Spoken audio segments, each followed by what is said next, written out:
Hey, Ali, thank you so much for joining me today. How are you doing? Oh, well, thank you. Really pleased to be here and to be doing this video together for everybody who's trying to recover from chronic fatigue syndrome.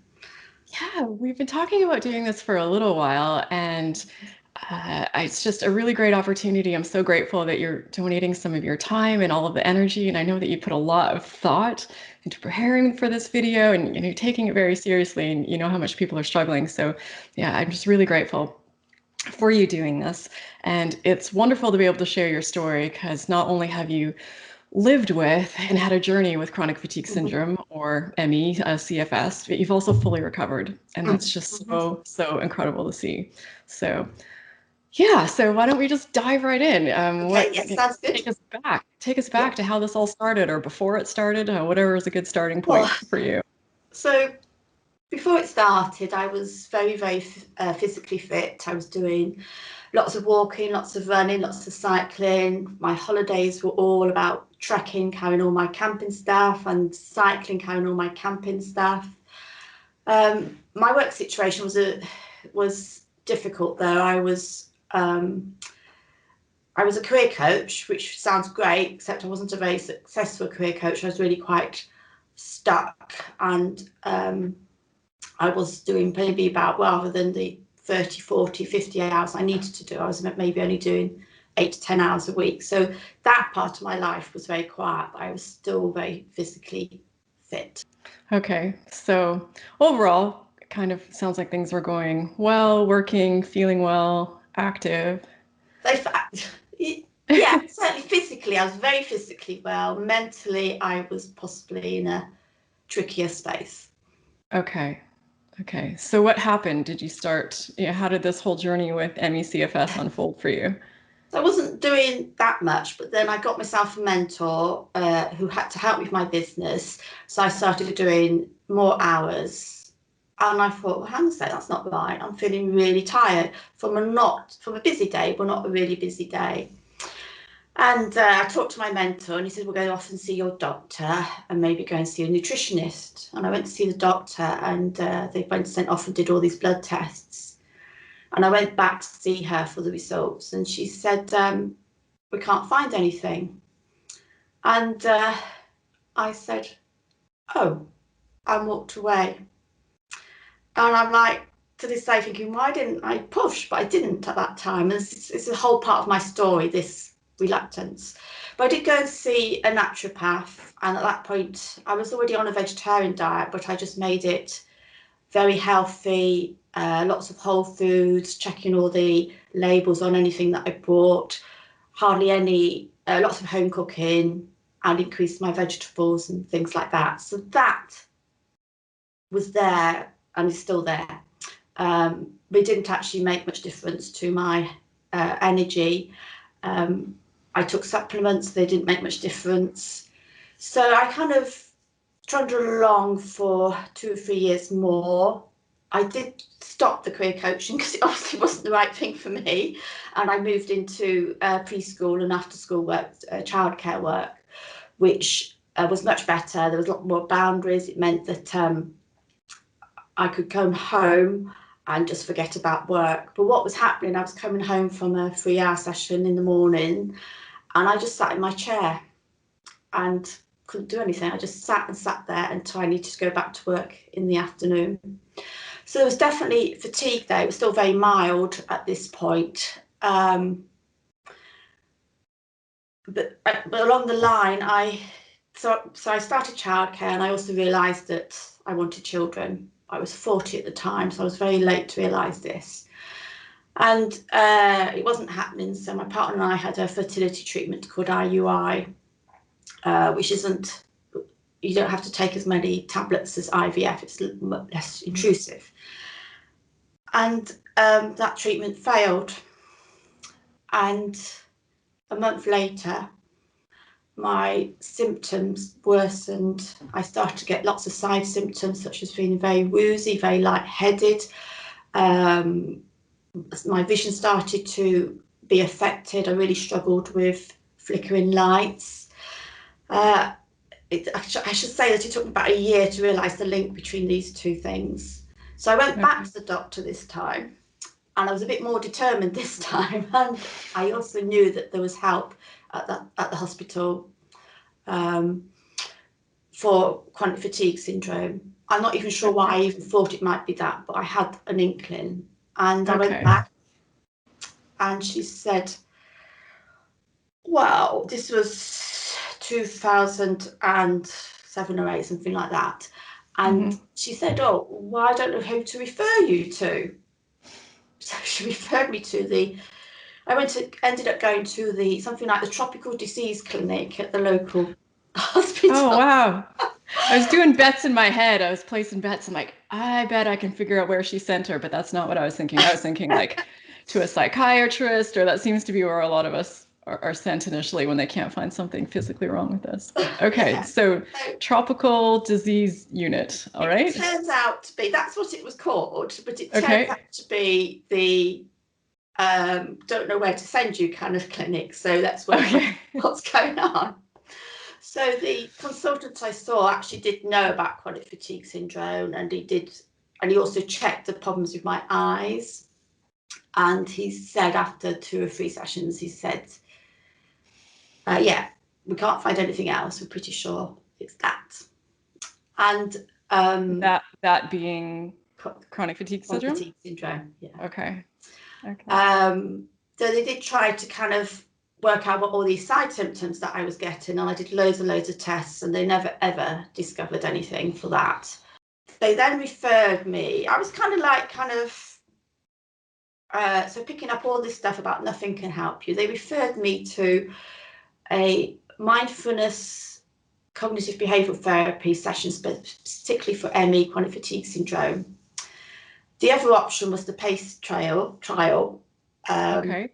Which, I'm going to interrupt you here because I'm yeah, realizing my bad. I skipped over something important that gives people some context. I'm sure they can pick it up from your accent and make some guesses, but I forgot to ask you to share with people where you are right now in the world, or where you have been living while going through all of this. I'll say, so I live in Wantage in Oxfordshire in the United Kingdom. Okay. So All yes, right. but I do have a Northern British accent for the people who live in the UK. Okay. They would discern that. I cannot. All right. My apologies for the No interruption. problem Just at thought all. it's helpful for people to know, because different countries and different regions, it seems, have been reacting to chronic fatigue syndrome or ME with different protocols and different responses. So, Yeah. all right. Okay. And so my attitude towards this offering from the NHS was like, well, I actually wanted to learn mindfulness because I might as well do the course. And I did actually start to implement a lot of the mindfulness stuff. I started to meditate, and I found it useful. I also found that there's something called the body scan within the mindfulness, where you lie down and you go through the different parts of your body. And part of the reason I was convinced to do it was because I did that on one day when I was feeling awful from this very lightheadedness and the wooziness, and it went. So that was a real win for me. I had a couple of tools that I felt I could use. And I've been listening to your other recovery stories, and that's so different from your other recovery stories. In that you feel like you did less? I didn't. Everybody else is really motivated, and they were really trying, and they were really convinced they Okay. were going to recover. And I was like, I just kind of accepted it. I felt, looking back now, I can see I was actually really quite stuck. Okay.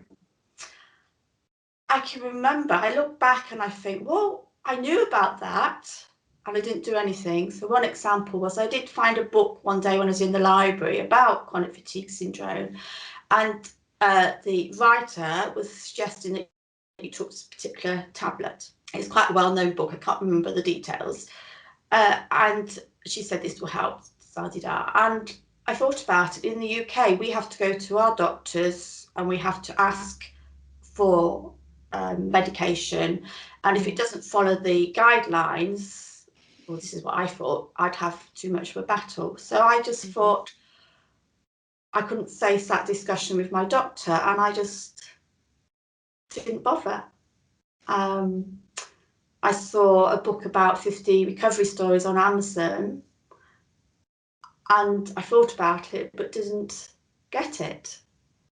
And I think my scenario is very, very common. You just like, you just kind of accepting your situation and kind of numbing yourself out to it. I was working 25 hours a week.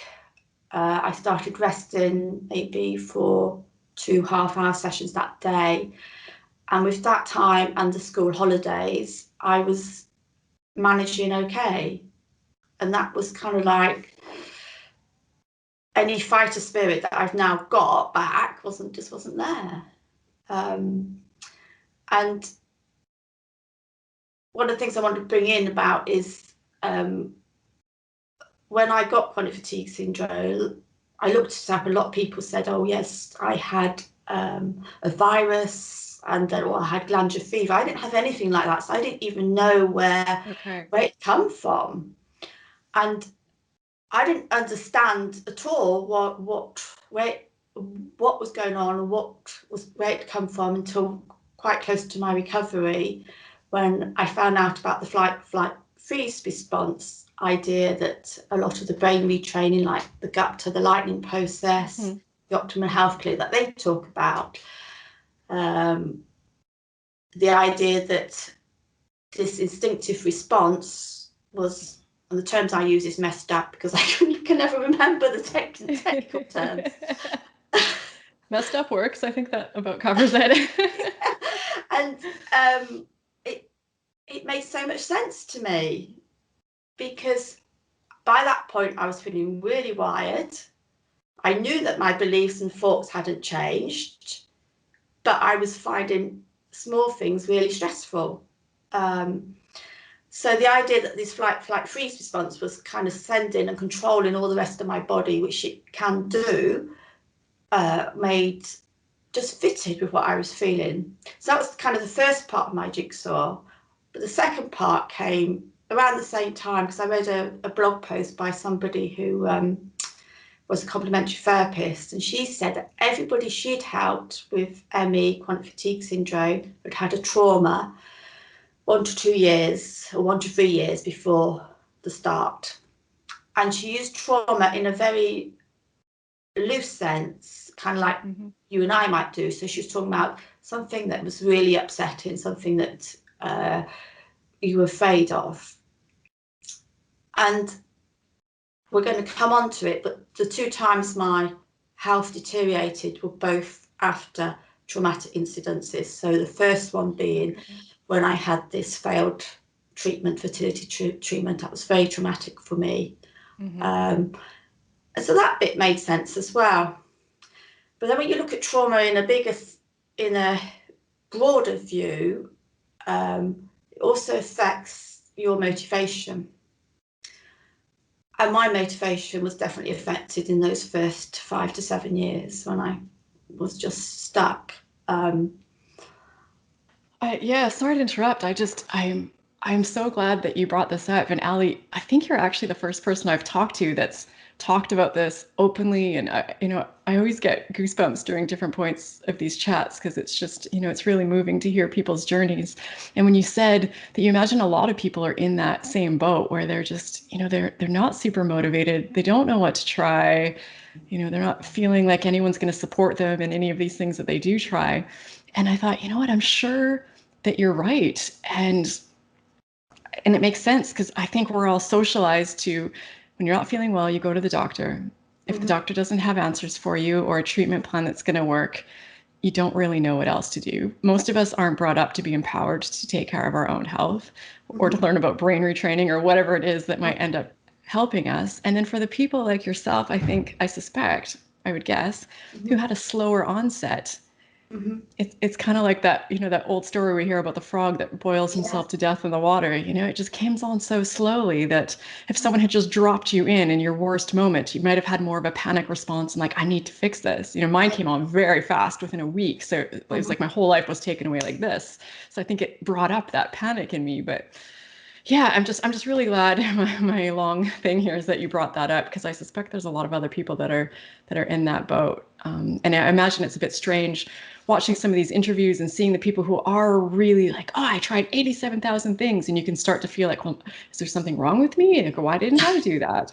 You see, I couldn't even listen to recovery stories when I was ill because I was so jealous of those people. Mm, I just felt that they had something I hadn't got, and I put so much pressure on myself and had so much high standards on myself. And this is actually all linked to the trauma in my background that it disabled me.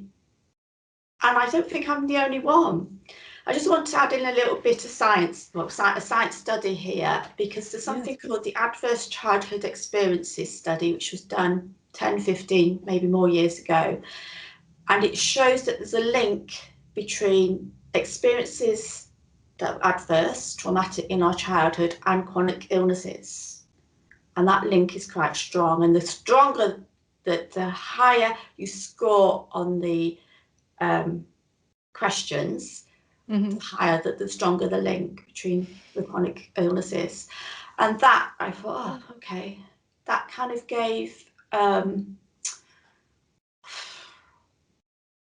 I don't think I was the only one because I think I kind of blamed myself. I felt I shouldn't be hmm. ill, and here I was ill. And the trauma picture has given me a lot of compassion. And I hope by talking about it now, it also give other people compassion for themselves because they will understand that it's not something they've done wrong. It's not because they haven't got the willpower, which was one of my things that I blame myself for. It's because they're experience. Some people, the trauma is all in adult life, but I think for many of us, we've had what's called micro traumas in childhood. Hmm.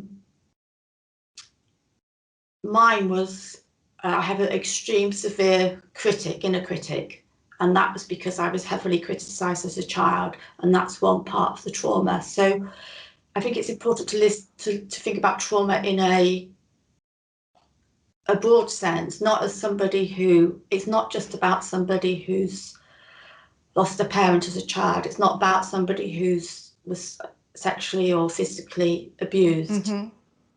Trauma is a spectrum, and every part of that spectrum, it can affect your health.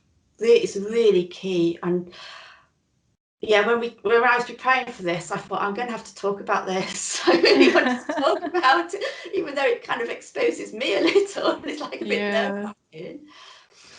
Yeah, I think it's an important part, and I suspect there are a lot of people that it sounds like there are that have that trauma link. It seems like a varied illness, so there might be some people watching that are thinking, I don't know that I have any trauma, and maybe that's not a part of their journey, but for a lot of people. And I did a video a while back. I can't remember now the name of the woman, but I'll link it on the video screen here if anyone wants to check it out. But she also healed herself from chronic fatigue syndrome, and it was through trauma. It was through addressing her trauma, and she defined trauma in a way what I'm hearing sort of, Ali, like how you're defining it. I think a lot of us think of trauma has to be like some severe abuse or, we've been to a war or, but trauma can be many things. On the surface to other people, it might not sound like something that is trauma, but it's just us and our own experience of it. And I know for me, during my recovery, I made a list, of all the things that I felt were traumas in my life. And then I one by one, I addressed them, I had journaled about them, and then I did a lot of visualizations, like going back to those situations and imagining myself handling it, with how I would have liked to handle it. And it was really powerful. So, yeah, I think that's a really important thing to bring up. And many people that I've talked to have talked about their link from trauma to their illness. So, yeah, it's really interesting. I was thinking about like trauma is if you got a memory from the past Hmm. and there's a charge around it that is a traumatic memory. Mm-hmm. So of course, unfortunately, a lot of people have had trauma from actually being treated within the health service. So you've got trauma on top of trauma for some people. Luckily, I That managed to is, avoid that. that is a really But good point. yeah, yeah. Going to hospitals can be quite traumatic as well, I think. It really can. You're in some of the worst moments of your life, and then dealing with the medical system, like, not putting any blame or shame on anyone, but it can be a really rough experience, really exhausting. Which is another thing why people probably give up and don't keep trying all these things, because by the very nature of this illness, you don't have the energy, you don't feel well. So it's really hard. You're supposed to take on this mountain task of getting yourself better when you're in like the worst shape of your life. It's kind And of I a think perfect it's kind of storm. like a double whammy because it was only preparing for this that I realised that my recovery trauma journey is about ME, chronic fatigue syndrome, and trauma because they both that you'd have to recover from both. For me, Right. I recovered from both, and trauma can make you much more defensive. You don't really trust anybody if you've had trauma. There's a bit of element of being very unsure about trust, and obviously that makes it very difficult in certain situations. So I'm just trying to, Ali, wrap my head around what this whole journey looked like for you. It sounds like it was a slow kind of decline for you, and then it sort of bottom out. How long did this all last, and what did that look like? So I first went to the doctor. The very first time I went to the doctor was 2005, and I recovered it. But I reckon I had it for maybe a year before then. Obviously, Okay. it's hard to tell. And I recovered in 2016. Okay. 2008 was when I had the IUI. I went back to the doctor, and then I kind of stayed steady along that line. And then it deteriorated about 6 months before the end. So when you're at your worst with this, what did it look like for you? Like, what was your average day or week like? Were you still working or? So, so if I just talk about what it was like most of the time for me. So most of the Sure. time I was doing this 26 hours of work a week. I was able Mhm. to do some exercise. I had to be careful about socializing. I did have to be careful, but I could manage things. So it was mild. The last 6 months, I was able to do, well, first of all, I actually ended up off work for about 8 weeks. I went back to work, but only a third of what I had been doing. And that was only because I'd, I'd done a kind of a whole program to get me back to work. So I didn't do any socializing, I didn't do any Facebook, I wouldn't talk to anybody on the phone. My only contact apart from outside of work was with my partner, apart from through email. I was able to do a little bit of walking, but that's because I put it as a high priority. And my brain fog had worsened a lot. So the only way I was really managing to have any kind, well, it wasn't really, well, as anybody knows, it wasn't, compared to what it had been, it wasn't really a life, but I was resting for about 4 to 5 hours a day to be able to do what I did do. Okay. So it was never severe, but it was, there's the scales about, I would say it was about 20 to 30% on some of the scales that you look at, maybe 40%. Okay. It's important, I think, to appreciate that this happens on a spectrum, and that there are different stages or different versions of this illness. But that being said, that even mild chronic fatigue syndrome, in my experience, because I started out, I don't know, I probably considered moderate for about a year and a half. I could barely get out of bed. But then, for about 7 years, I functioned at that mild state because I improved by about 50%. And it still was, kind of a nightmare. It's better, of course, because you get to do some living, but it's just every day is a struggle, and it's really, really hard. You've got to be So so cautious all the time. You've got to think all the about time, so much. You every can't. day. Yeah. Yeah, every day. And every event is scheduled, is stress. It's like for me, it was everything in my life, everything I had to do, I had to stress over however many few hours a week I was working, whatever it was that was on my itinerary, whatever social activity I might have committed to. It was just, oh, I was just so scared. And sometimes you pay so dearly for doing those things. And it's just, yeah, it's really no way to live. So you talked about being stuck for quite a long time. So how did you stop being stuck? Well, I think it happened gradually. I was kind of trying to learn little bits about, as you say, about each time I had a disastrous social thing. I was trying to learn how to do that a little bit better. But the baby turning point was when I basically I started to accept that we weren't going to have children. I was very, very frustrated by that. This put a lot of stress on me, and the chronic fatigue syndrome symptoms worsened. My fatigue stayed about the same. So I was very frustrated about the chronic fatigue syndrome as well. And I decided to go and see a counsellor. I didn't know this was the way out. I chose it because I had tried a little bit of counselling in the past, but quite short term. And when I look back now, I don't think I would have recovered without going to see the counsellor. And that's not because it is a psychological illness. I don't think that. I've never thought that. It's because it helped me in some very key ways. So my self-esteem was low. And when your self-esteem is low, and I didn't realise this until it's now got higher, you don't really care for yourself. The self-care of all that you need to do is much harder to do when you don't value yourself. So as my self-esteem went up, my self-care, I just realised I was finding it a lot easier to do all the rests that I needed, all the meditation and things. I started to I didn't realise at the time, but I was starting to value myself more, my health more. As I said, I had a severe critic, really severe critic, and I put an incredible lot of pressure on myself. And I started to learn ways to put a little bit less pressure on myself. It was, I don't think I can really grasp how much it actually has changed me over the time. And obviously, because he was making me do a feel into my body whenever I felt something, this has gradually helped the trauma dissipate. It's not dissipated completely, but even before I knew about trauma, he was using some of the techniques to help me. And I think I kind of knew it was helping me personally. So each time, often I'd go in to see him and I would feel like I was out here. That's where my head was. And I felt very disorientated. And then when I came out of the session, I was back kind of in my body. And for anybody who has this kind of experience, it's so much better when you're back in your body. And I also realised that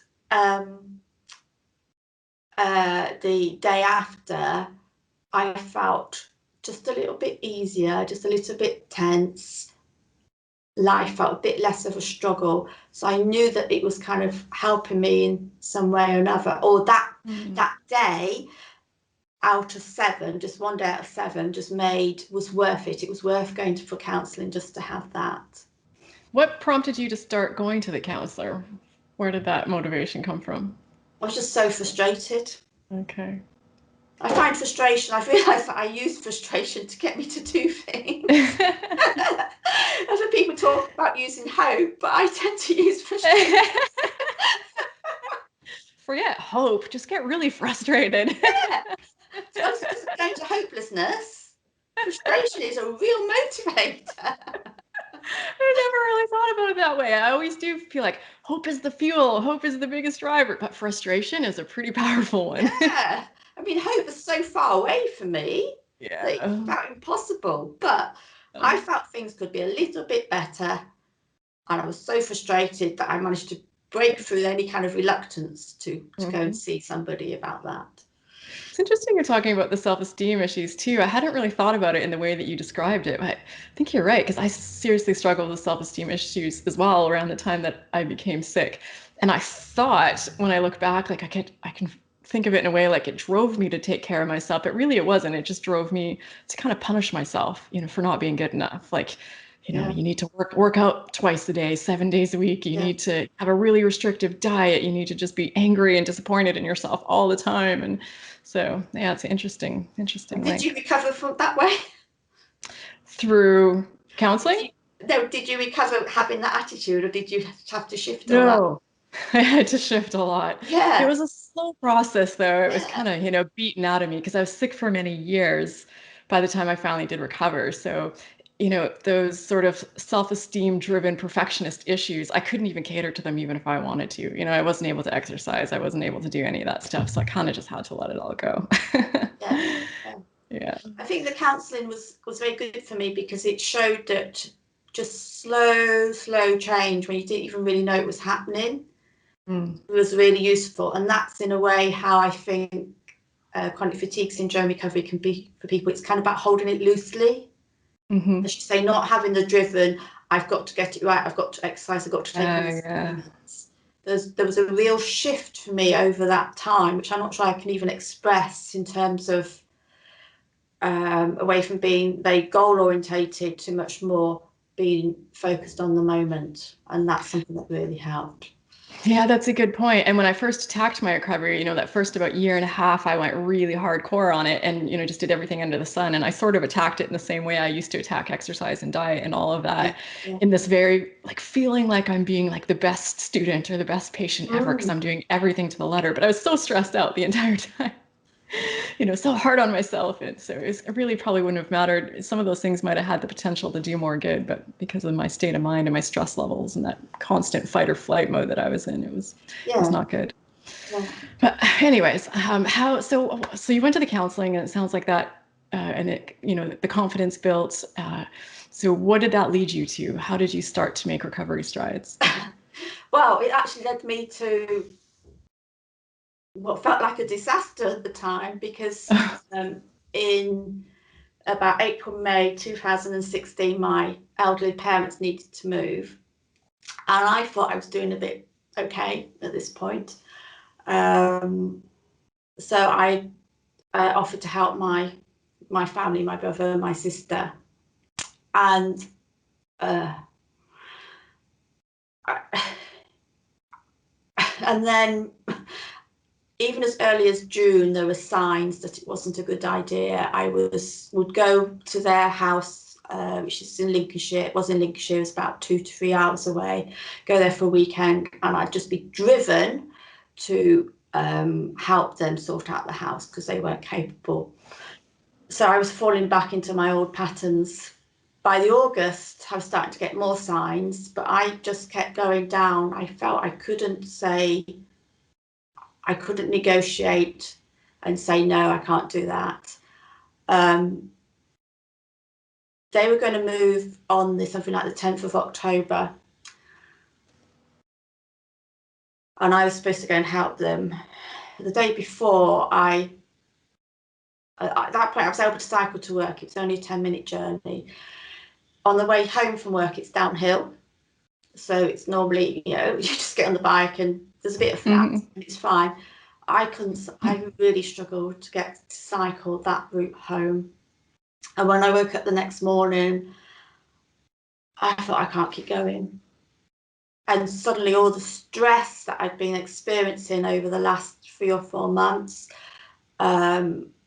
just gave me what I call it a relapse, but it was actually took me much lower than I'd ever been before.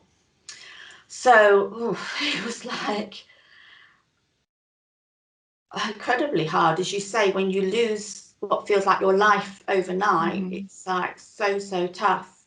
I mean, the first few weeks I just lay there, but when I started to get a bit of brain working, I was suddenly frustrated that what had happened and determined. I wanted my old life back. I didn't want to recover. That was out of my kind of vision. I wanted to get back to where I had been because even though that life is hard, as soon as your health deteriorates, it's much harder.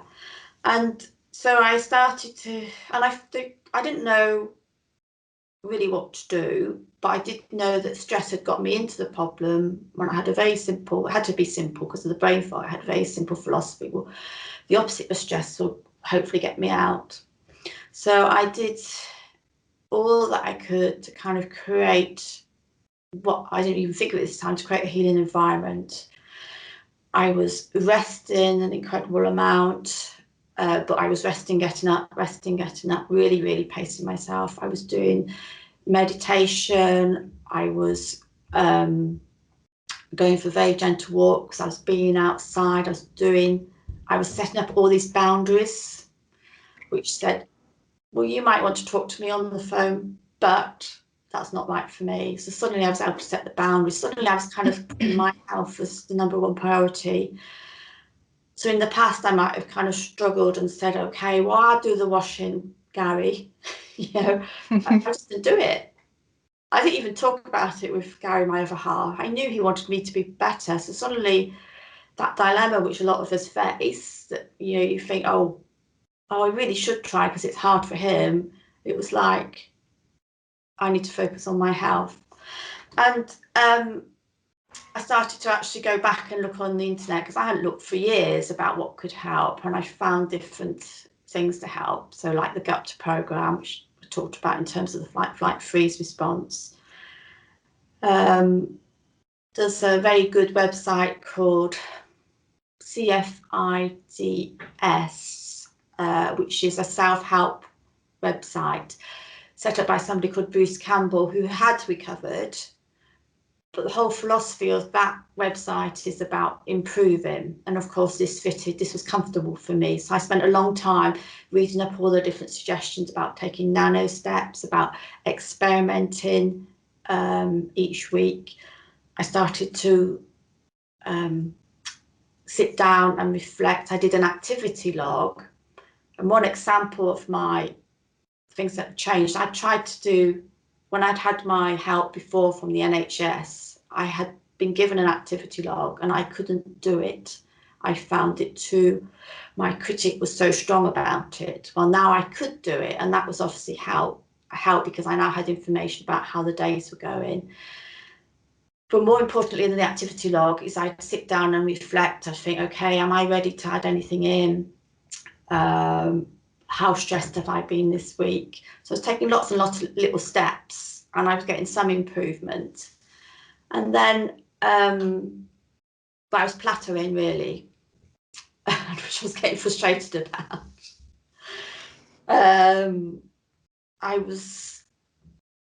Every time I got frustrated or something didn't go well, I would add something extra in, such as I'd do a self-compassion meditation. I started doing visualization. But the thing that really turned the corner for me was I remembered that there's a complementary therapy called Eden Energy Medicine, which I'd heard about right at the very beginning, and I tried to do a little bit. And I'd thought about contacting a practitioner, but because they lived quite far away, I hadn't. But of course, sorry, Ali, what was the name of the therapy? Eden Energy Medicine. Eden Energy Medicine. Okay. Eden Energy Medicine. It's not very well known, which I think is a real shame. It works with the body's energies, and you can either see a practitioner. So the idea is if you've got a complex illness, it's best to see a practitioner, but also at home you have different exercises to do. When you see a practitioner, they check to see what is out on your different energies using something called energy testing, which was developed by kinesiology. So the simplest way is, you probably can't see, that's probably gone off the side of the screen, is that I would hold my arm out to the side and my practitioner would test to see whether my energies were crossing over, and I should get a yes or no answer, which I could feel. Wow. So just going to take the yes or no, the crossing over energies. So this very small part of the idea of the concept is that your energy should cross from your left side to your right side of the body. Okay. One of the exercises they give you is just doing like this. So I just wanted to show it because I know the energy part of Eden Energy Medicine puts people off. I just wanted to show that it's not too weird. I know some people still think it's weird. My partner does. And so they check to see whether your energies are crossing over. They get you to do this exercise, and the practitioner would check to see if the energies were now doing what they wanted them to do. I'd go off, do the exercises that gave me, and then I'd go back next time, and Angie, my practitioner, would say, okay, that's working. So slowly and methodically, but also intuitively, they just help you work through the energies in your body. They talk about things like meridians, such as the Chinese medicine people do. They talk about chakras, such as the Indian medicine people do, and the aura, and about 5 or 6 more different ones. So it's quite structured and it's methodical. What I liked about it was that I could track that it was improved, that I was improving. I don't know if you ever had acupuncture, but they look at your tongue, don't they, and they check your pulse. Mm-hmm. So it's that kind of idea, but it's just a bit more visible. I need to lost it there. No, this is great. Thank you so much. This one is new to me, and it really helps to get sort of a high level understanding of it. And I think you're right. Most of us, I think we are skeptical of things that we don't understand, and I think this one is a tough one for a lot of us to wrap our brains around. But there's a lot of things that have been successful with people that I've talked to who have recovered with ME/CFS that most of us don't understand, but it's worked. So, Yeah, you know, I'm always going to embrace and never going to discount something that is helping people. So it's really interesting. And I don't think anyone I've talked to has shared this journey of using this type of recovery. So it's really good to know about this avenue and help get that message out there. I think I should say that I had actually seen a blog where somebody said it helped people. So it wasn't Okay. me going off blindly. Right. Yeah, I'm sure many people are aware. I'm just not aware in my small No. circle of people, but that probably means that there's another chunk of the population that isn't either. So, at least we're helping the people like myself. Well, what I was really trying to say was that I'm not sure I would have done it if I hadn't seen Okay. somebody say that they'd help Right. people, because that was the Right. piece that had been missing all the 7 or 8 years before, when I'd known about the treatment but hadn't got it. Okay. I hadn't tried it, I mean. And the other reason I wanted to use it was because the only brain retraining program I looked at was the gut one. And I, by this stage, knew how complex my brain was. And I couldn't see that I could manage, without getting myself in a real pickle, of just picking up each thought and stopping it if it went negatively. And the eating energy medicine, I felt, I mean, I was reframing my thoughts, but I Yep. knew if I tried to do it 100%, my critic would have just come down on me like a ton of bricks, and it would have been awful. But the eating energy medicine didn't. I had things to do, but it didn't involve me using my brain. Mm-hmm. If you see what I mean. And this was a real Mm-hmm. advantage to me. It's So so important too. It seems like everyone says that they have to find something that really kind of like resonates with them and makes sense to them and seems doable. Like something might have worked for 1,000 people, but if it just doesn't fit with who you are and how you're wired, and yeah, it's true, isn't it? Because it did appeal to me. I'd known Mm-hmm. and liked it for years, but I hadn't had the confidence and the self-belief to spend the money, really, and I was just full of so much self-doubt, I think, you know. So And how long? I have sort of a question. The two things I'm thinking about right now. Okay, one. Now, feel free not to answer this, and I'll just cut this part out, Ali, if you don't want to answer it. But I'm wondering if it's okay to share, to ask you how old you are. And the reason I ask this is because I have a Facebook group for people who are recovering from ME/CFS. I'll link it in the description if people want to join. But there's been quite a few comments from people who are like not 20, saying like, does anyone, over 30 recover? It really feels like yeah. all the recovery stories are people who are younger. So if you're okay with sharing your age, are you okay with sharing your age? And I did see that post because I belong to your group. Okay. And yeah, I'm 55 Okay. now. So when I recovered, I was 52. Okay. It's kind of what I'm wondering, because there's been a couple people who have broached it out and like, is there hope after 50, or are we just done? Like, so it's nice to, there clearly are people who are recovering, but it's just nice to highlight those stories. And a lot of the stories being shared are being shared on Instagram and platforms that tend to be dominated by younger demographics. So it's going to Yes. skew the results that we're having. It's just all we see are the people that choose to share their story on YouTube or Instagram or Facebook or wherever. So it doesn't give us a full picture. And it's hard to really represent different countries, a lot of different countries, a lot of different cultures, because, some people are socialized not to share their health journey publicly. So, there's large groups of people that are completely excluded from these stories that are being shared. So anyways, yeah, thank you for sharing that. It's very interesting that when I recovered and I started reaching out, I found other people who'd recovered from the through eating energy medicine. Right. The people who go that route also don't tend to be the kind of people who share for whatever reason, even though a lot of them have become practitioners. Okay. So one of the things I did was I put my story on the Eden Energy Medicine official site. I said, can you put my story on there? Because I wanted people to know.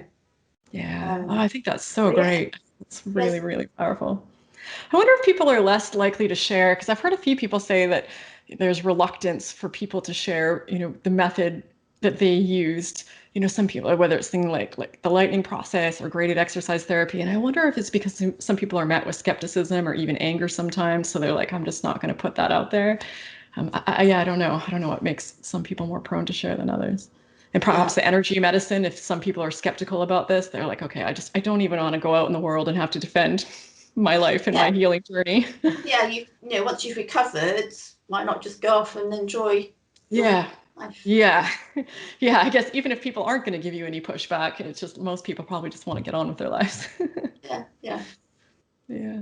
So what did this recovery process look like? How long did it take? That was the other piece of what I was wondering about the time frame in your life and how long the recovery. Can I just say that I'm going to give a really complicated answer because I think some of my recovery started 10 years before I even got chronic fatigue syndrome.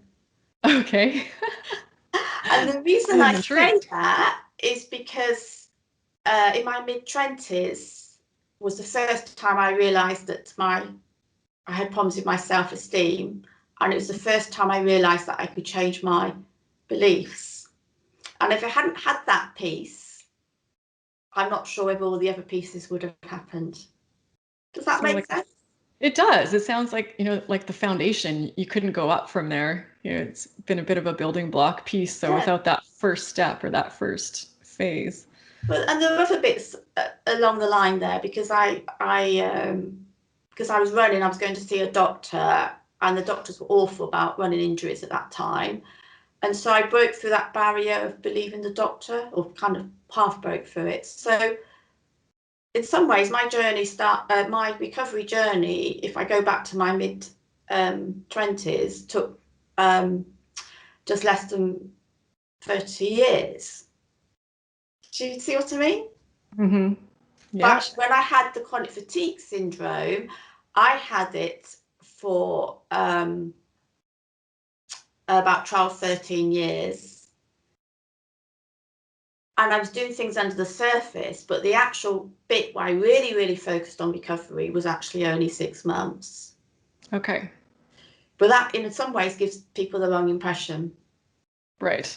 Because that 6 months, I was using nearly everything I used during that 6 months, I already knew about. I just bought it. I just hadn't used it before in the same kind of way. It makes me think, it sounds like two other people that I've interviewed come to mind, Jason and Sarah, and they both recovered using brain retraining techniques, but they both said something similar. Sarah had had a good history with meditation, and she felt that and visualization and all this stuff. So she felt like she was just primed and ready to go. So when she got that brain training, she, she could just put it into place like that. And Jason said something similar. He'd had, a 10-year journey of sort of, learning about how to take care of himself and a lot of different things that laid the foundation. So when he got that final piece, he was just ready to put it into action and he was good to go. But had either of them, I don't want to speak for them, but what I heard was that, perhaps if they'd gotten this information 10 years prior or however many years in their story, it wouldn't have been as effective. Yeah, I think that's true, that it was I was creating this whole culture around me of healing, and I couldn't have done that even 2-3 years before. Just things like holding the goals lightly. And this is when I've been writing about my journey, I haven't. It's only when I start to write about a particular topic, I think, oh yeah, well, I did do that. So, for example, somebody on the Facebook group was saying, or somewhere like that was saying, how do I know when to add something in? And I said, and I thought, oh, I never thought, should I? By the end, I wasn't thinking, should I add this in? I thought, am I ready to add this in? And there's a real subtle difference there.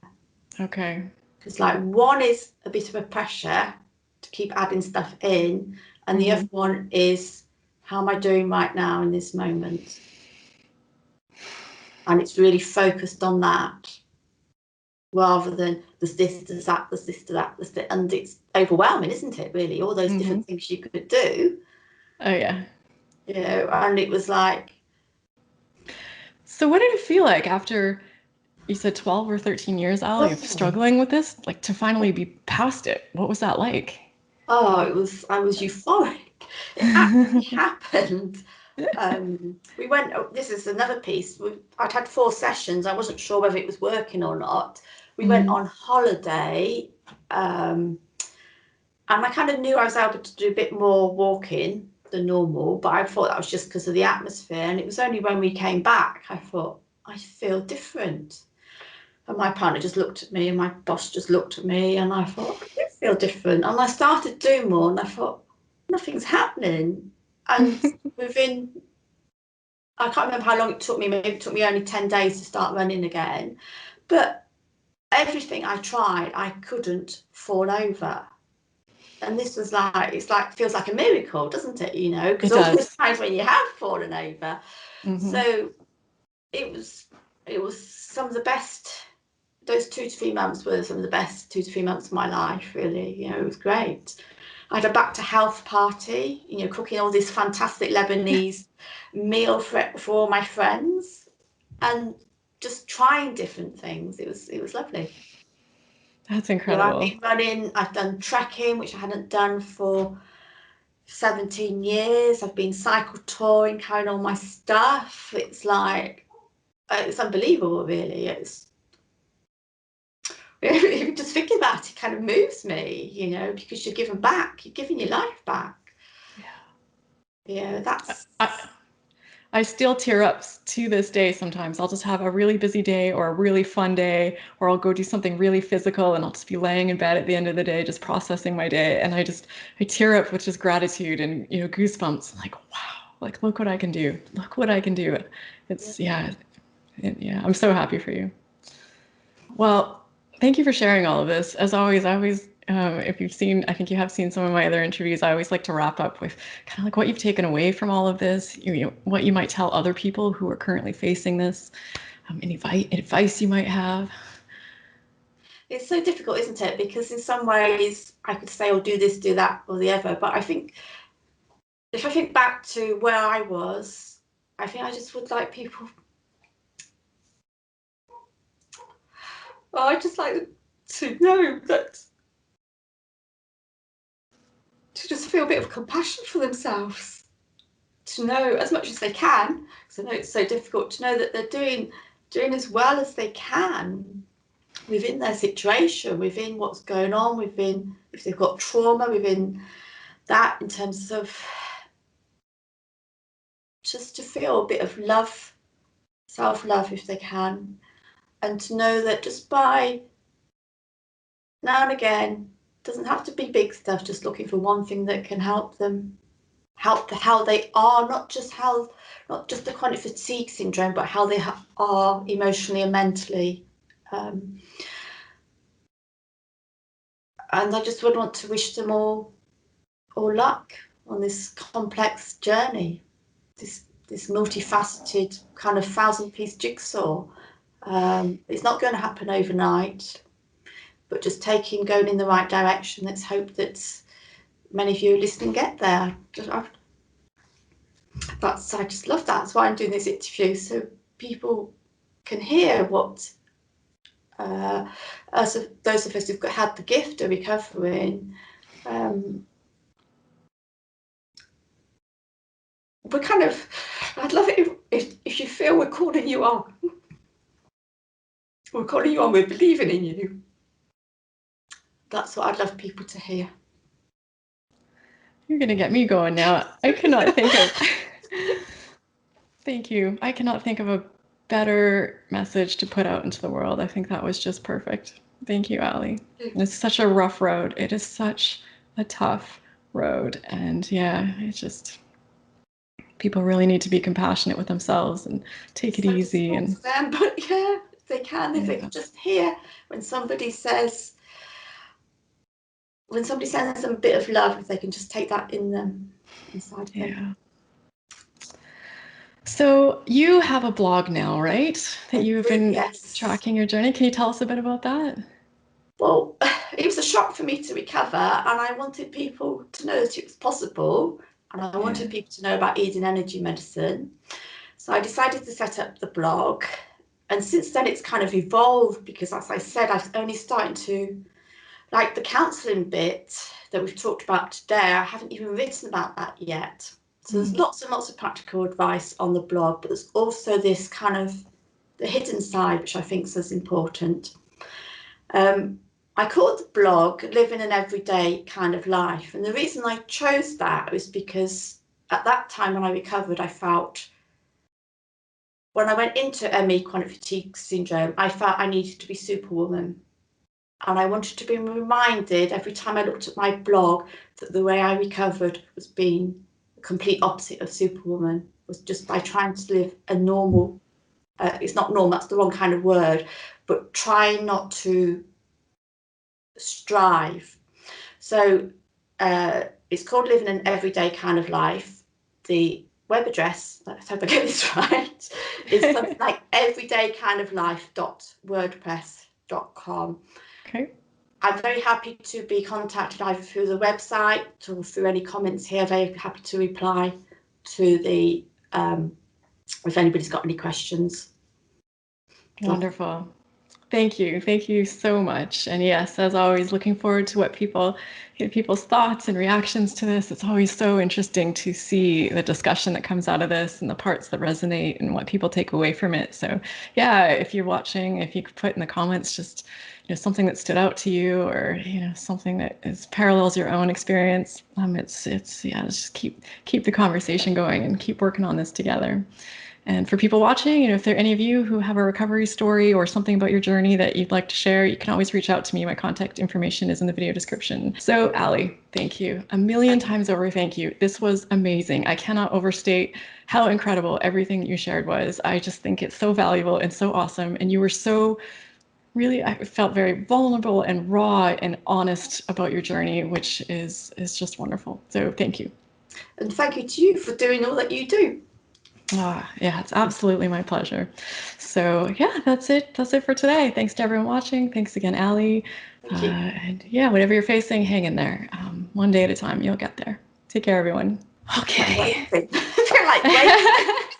I wave a lot. It's a weird, I think it's just a conditioned response. I can't say goodbye without waving. Goodbye, everyone.